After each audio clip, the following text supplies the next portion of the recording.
Hello all, this is Dr.U.Umadevi, Assistant Professor of Botany, working in Standard 5X Rajaratnam College for Women.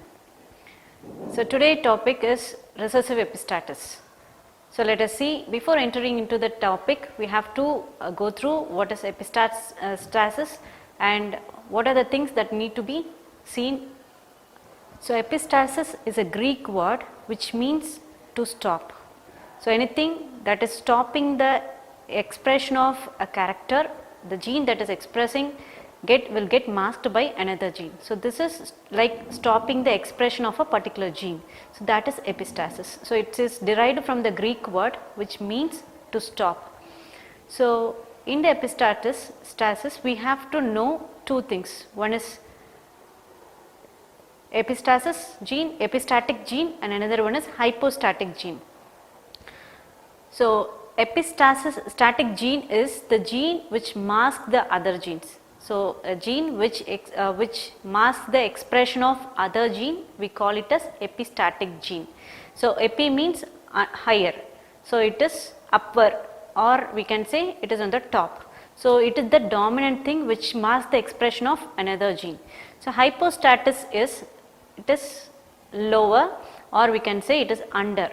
So hypostatic is the gene which get masked is called as hypostatic gene. So we will see it again. So epistasis is the gene which hides the expression of another gene is called epistasis, and here we have to know about two things. One is epistatic gene and another one is hypostatic gene.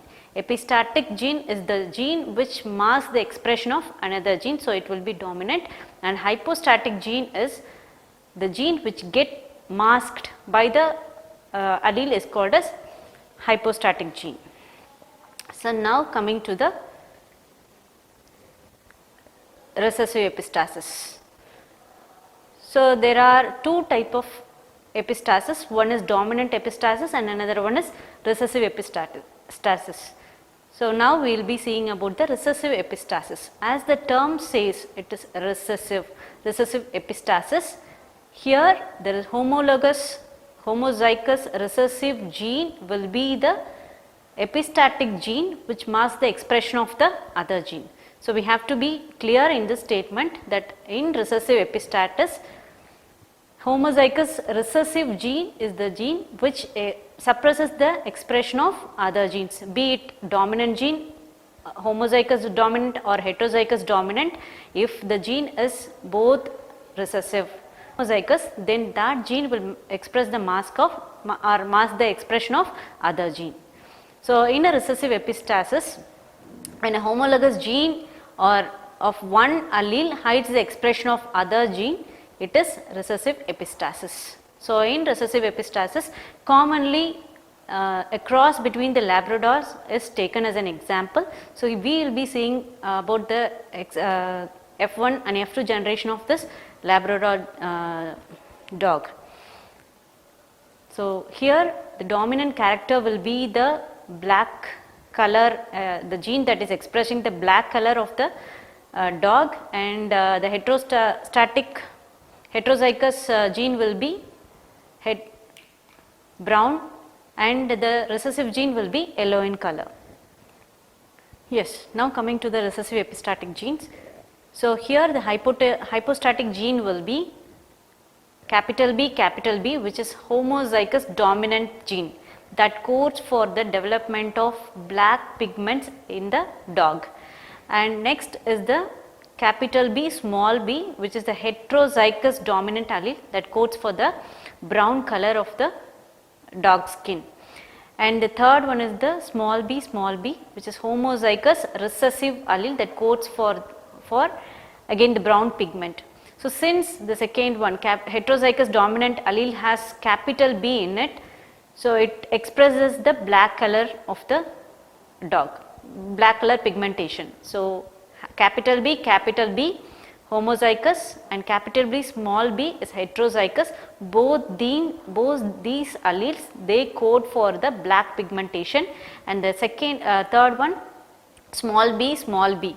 So this also expresses, this gene is homozygous recessive alleles, this code for the brown pigmentation. So here capital B, since the capital B dominant gene is there, that it will express only the black pigmentation of the dog, and the small b is a recessive allele which expresses the brown color. The next is the epistatic gene. So in the recessive epistasis we have seen the epistatic gene, hypostatic gene, and now the epistatic gene. So this is the recessive genes, because we saw that recessive alleles will be the epistatic gene of this expression of this particular epistasis. So here the recessive gene will be the dominating genes that mask the expression of the other genes.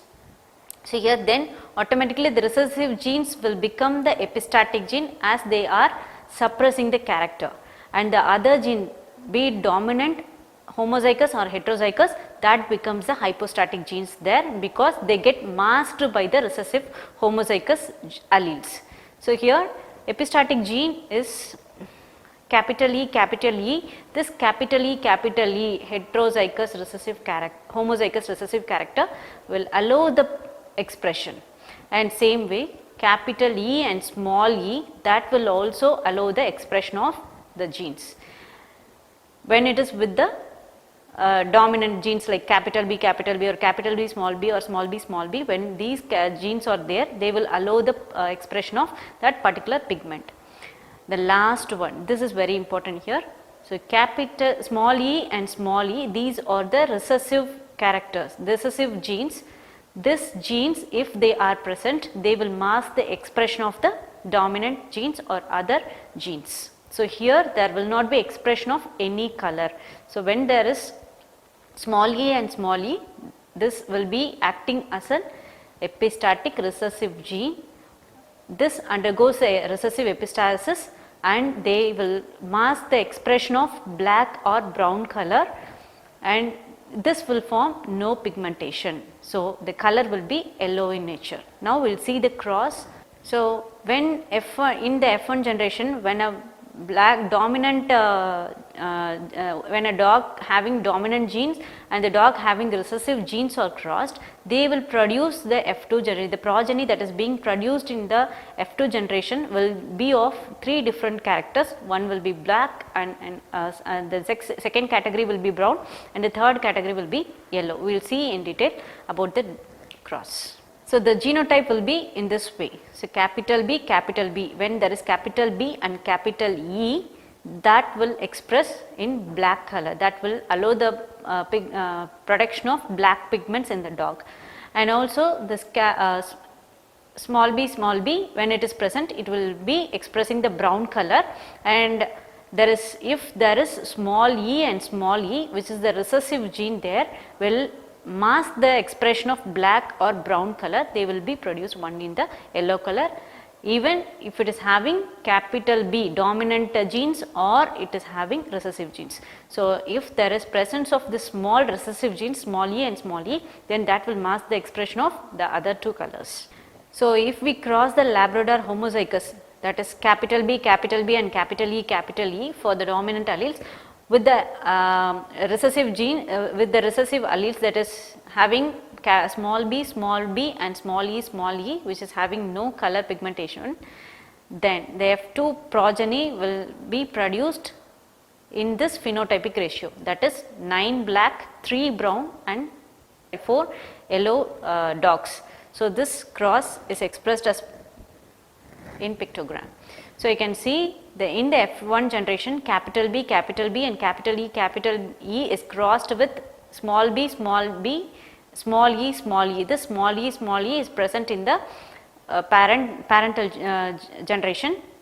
So when this is crossed, then it will produce 9 black colored genes which will not have this recessive alleles, and there will be production of 3 yellow colored dogs and 4 brown pigmented dogs. So this is the cross that is received in the recessive epistasis. Thank you for visiting the video. I hope this will be useful to you. Thank you.